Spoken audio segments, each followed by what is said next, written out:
Claude Abraham, ancien directeur général de l'aviation civile, décrit les scénarios à 20 ans des compagnies major aériennes. Si Lufthansa et IAG subissent les mêmes désavantages qu'Air France face à leurs concurrents européens low cost, qui savent user au mieux des ressorts de l'optimisation des coûts en Europe, et face aux compagnies du Golfe qui développent massivement leur flotte grâce à des investissements non identifiés, Air France, en revanche, y apparaît subir des contraintes spécifiques qui mettent en danger son avenir. Ainsi, contrairement à ces recommandations, la taxe Chirac, spécificité française, les redevances d'aéroport et la TVA sur les vols intérieurs ont été largement augmentées, mettant en danger l'avenir de la compagnie. D'autant plus que cette concurrence inéquitable n'en est qu'à ses débuts. Les compagnies low cost détiennent 30% du marché intérieur, alors qu'elles détiennent déjà 50% du marché européen et jusqu'à 70% du trafic de Grande-Bretagne. Leur marge de progression augmente encore, alors que leur différentiel de coût d'exploitation avec les majors est toujours d'environ 1 à 2.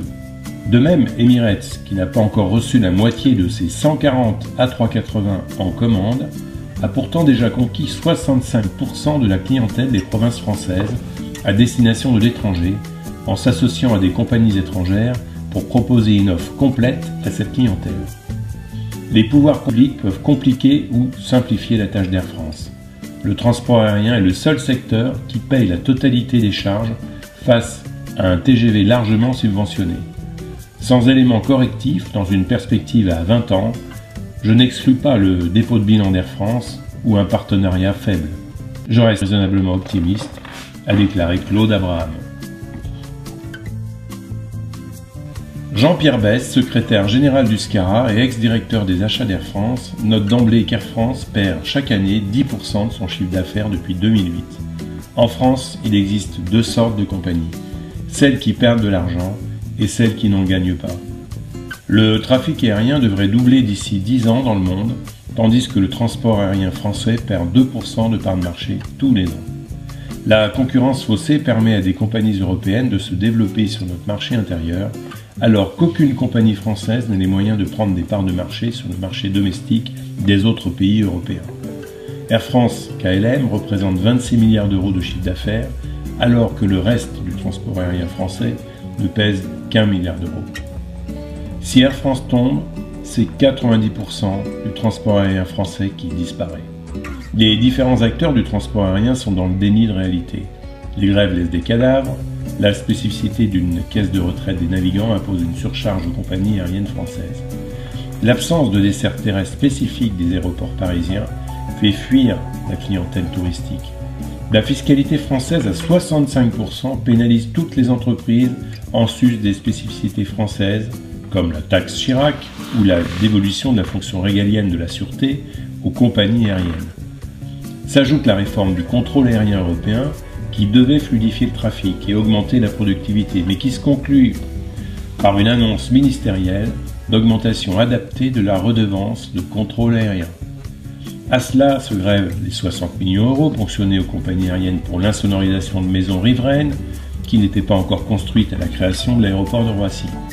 Sachant que l'autorité de supervision indépendante des aéroports français, chargée notamment de statuer sur l'augmentation des redevances d'ADP de 30% entre 2006 et 2013, pour une inflation à 11%, a son siège au sein de la DGAC à l'instar de l'agence de participation de l'État, actionnaire majoritaire d'ADP. L'Europe surcharge également les compagnies européennes face à leurs concurrents. Les ETS, droits d'émission polluants, des droits des passagers coûtant 10 millions d'euros par an, les contraintes des passagers à mobilité réduite sont autant de contraintes discriminatoires qui alourdissent les coûts d'exploitation. On n'arrête pas la marée avec une serpillière. La ligne Maginot des règles, censée contrer le travail dissimulé, est contournée par les régions françaises qui sont favorables au développement des compagnies low cost. La solution est dans l'émergence d'une vraie compagnie française low cost, bénéficiant d'une économie sur les charges sociales à l'exemple belge, solution qui nous pourra faire l'économie d'un vrai plan de sauvegarde de l'emploi au sein des compagnies aériennes françaises. Madame Benadon, ancienne directrice des transports de la DGAC et membre du conseil d'administration d'Air France, considère le statu quo entre compagnies majors non crédible. Aucune compagnie n'est assurée de sa pérennité. La France n'échappera pas à la spécialisation de son économie dans le secteur le plus productif. Les compagnies aériennes du Golfe jouent leurs atouts et les compagnies asiatiques vivent au rythme de croissance de leur économie. Le pire n'est pourtant pas certain pour Air France. Le contexte n'est pas à l'implication forte des pouvoirs publics français.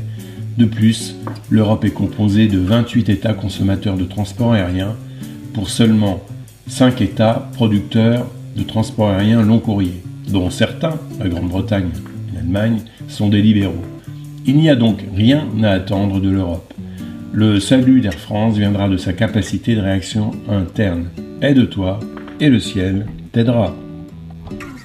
Monsieur Castéran, enseignant-chercheur à l'EM de Strasbourg, a calculé l'apport d'Air France à l'économie française et donc le coût de sa disparition. 62 000 emplois directs, 225 000 emplois induits, 1,4 du PIB de la France. Les compagnies vivent de leurs clients, leur futur tient à leur capacité à fidéliser leurs clients, non pas par inertie, mais par calcul de la valeur offerte. La prospérité d'un pays réside dans sa capacité de se trouver au centre des échanges. Le transport aérien permet de s'affranchir des facteurs géographiques qui ont fait de la France un grand pays à une époque antérieure au développement du transport aérien mondial. L'existence d'une compagnie majeure est un outil essentiel pour le rayonnement économique d'un pays. Claude Abraham conclut en espérant que son rapport sera une pierre à l'édifice de la prise de conscience des pouvoirs publics, à la nécessité de redonner les moyens de la compétitivité des compagnies aériennes françaises avant le déroulement du scénario noir.